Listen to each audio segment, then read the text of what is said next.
So, you know what?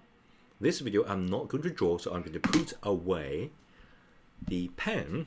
So what I'm going to do is to select the whole layer, because this layer only got 2 dots here. You can draw on the book and you can just like move it around, or you can quickly draw another circle and you change your relative position. Doesn't really matter. I'm using the Japanese version of the Click Studio pen. You can use Photoshop. Doesn't really matter. But if you draw digitally, one of the great things is that you can got a layer above, and then you can move that layer with ease without even using a pen or brush. Doesn't really matter. So what I'm going to do is Command and T.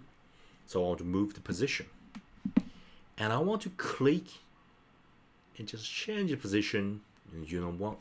Boom. This is alive, right? So, what's going on here? Oh, what's going on here? Oh, what's going on below? Oh, ooh, hello, hello. Yeah, hello, hello. You can sort of feel that it's alive because we tweak the human neural activation.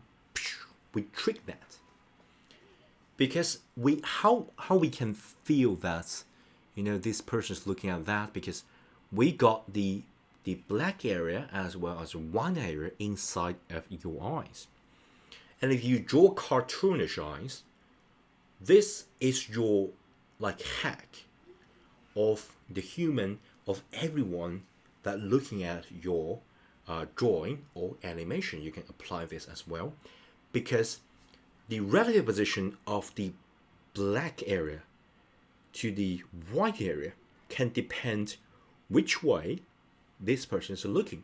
And we human, we evolved many years, and we are so familiar with this kind of mechanism.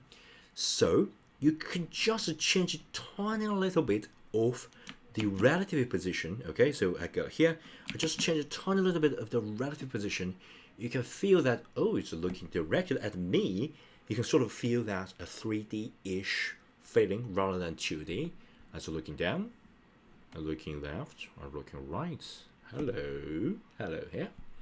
Okay, ooh, what's that? Okay, you can even, oh, what's that? Okay, you can sort of feel the 3D as if it's extruding outside of the screen, even though we're just doing that in the 2D. Okay, that's how powerful this is.